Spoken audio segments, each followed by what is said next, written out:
Halo teman-teman, kali ini kita akan membahas mengenai mesin Carnot. Apa sih mesin Carnot itu? Jadi pada zaman dahulu itu Sadi Carnot itu menemukan suatu konsep.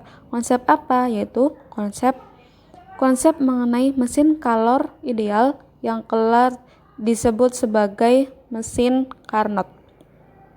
Nah, jadi itu berawal dari keingintahuannya untuk meningkatkan efisiensi dari mesin Carnot yang seefisien mungkin. Kemudian dia berakhir pada penemuan konsep mesin kalor ideal yang disebut nanti sebagai mesin Carnot.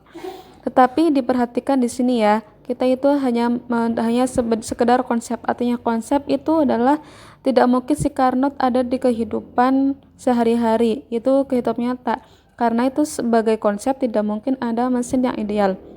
Nah, bagaimana suatu mesin kalor itu menghasilkan efisiensi tertinggi, efisiensi maksimum yang bisa dia capai.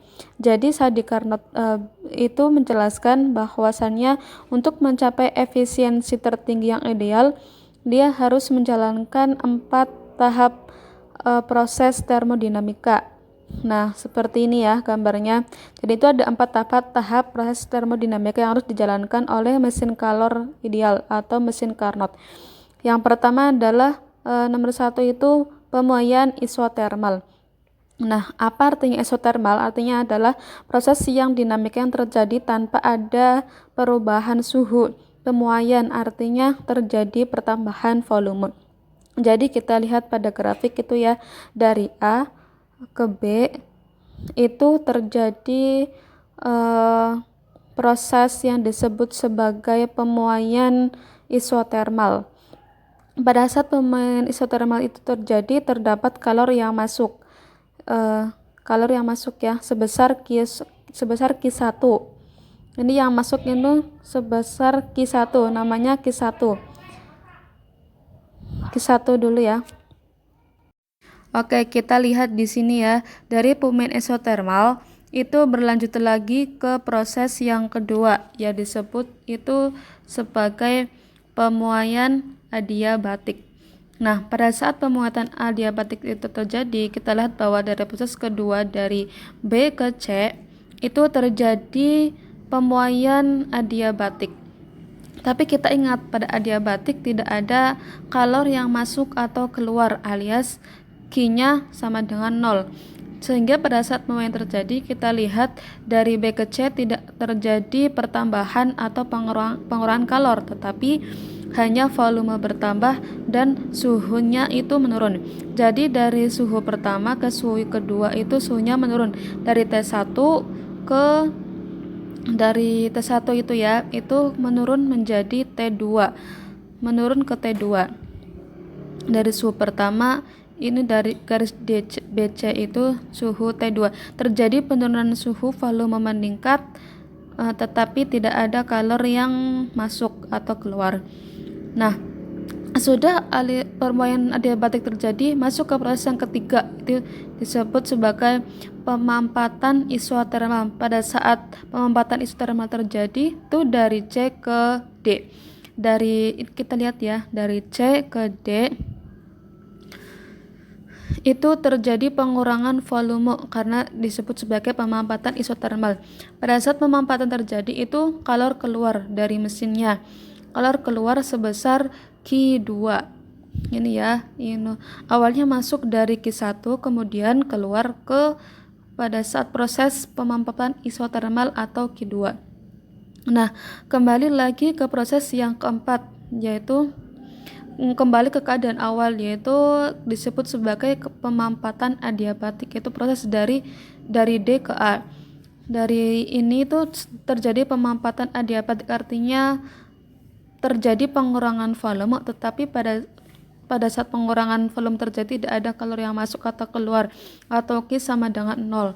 Karena prosesnya itu adiabatik, volume berkurang, tetapi kita lihat karena naik ke atas berarti terjadi peningkatan suhu dari T2 ke T1, kembali ke suhu awal, ke A ya.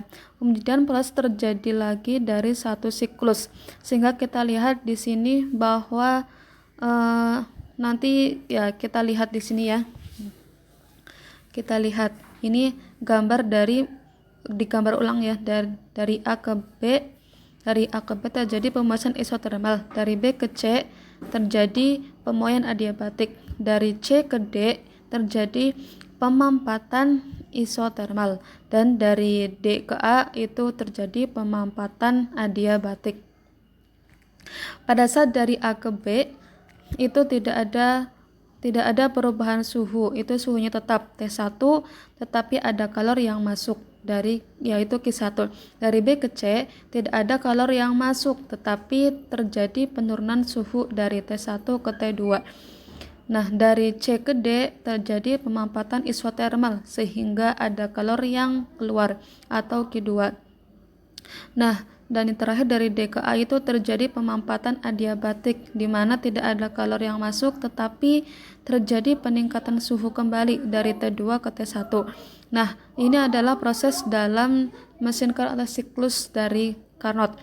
Nah, sehingga kalau kita ingat, kita hitung ya, untuk menghitung luas dari grafik ini yang dilengkapi oleh satu siklus ini disebut sebagai usaha. Usaha satu siklus itu usaha yang dilingkupi oleh grafik dari proses termodinamika siklus Carnot tersebut. Nah, karena ini mesin Carnot adalah mesin kalor pada umumnya tapi ideal, jadi tetap berlaku persamaan mesin kalor yaitu Q1 min Q2 sama dengan W. Ini Q1 min Q2 sama dengan W. Nah, sehingga efisiensi mesin kalor ini efisiensinya tuh mesin kalor itu sama dengan W per Q1 atau eta sama dengan 1 min Q2 min Q1. Nah, ini adalah rumus untuk menghitung mesin kalor dan mesin Carnot juga, karena mesin Carnot pada dasarnya adalah mesin kalor yang ideal. Nah, rumusnya ini berlaku untuk mesin Carnot. Tetapi pada mesin Carnot, karena mesin Carnot adalah mesin yang ideal, mesin kalor ideal, berarti kita tahu bahwa rasio dari kalori yang masuk dan kalori yang keluar itu akan sebanding dengan suhu reservoir suhu tinggi ke reservoir suhu rendah, berbandingannya sama, kalori yang masuk sama dengan kalori yang keluar, sehingga suhu tinggi dan suhu rendahnya itu sama karena dia itu ideal. Sehingga khusus untuk mesin Carnot ya, itu dia berlaku juga rumus kita manipulasi dari Q2 per Q1, dia sebanding juga dengan 1 min kalor berbanding dengan suhu T2 per T1. Ini adalah efisiensi dari mesin Carnot.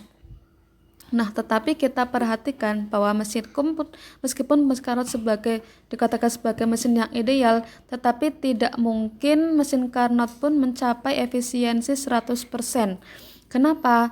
Karena kita lihat nih dari rumusnya ya. Kita lihat dari rumusnya, kalau semisal efisiensinya itu 100%, itu etanya 100% semisal ya.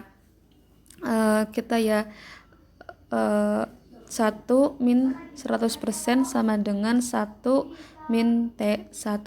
Nah, untuk mencapai 100% nilai T2 nya itu 0 Kelvin. Tapi untuk mencapai 0 Kelvin itu sangat sulit di kehidupan nyata, sehingga tidak mungkin efisiensi dari mesin kalor maupun mesin Carnot mencapai 100%. Nah, jadi inilah adalah konsep dari mesin Carnot. Sudah sekian, terima kasih. Bye.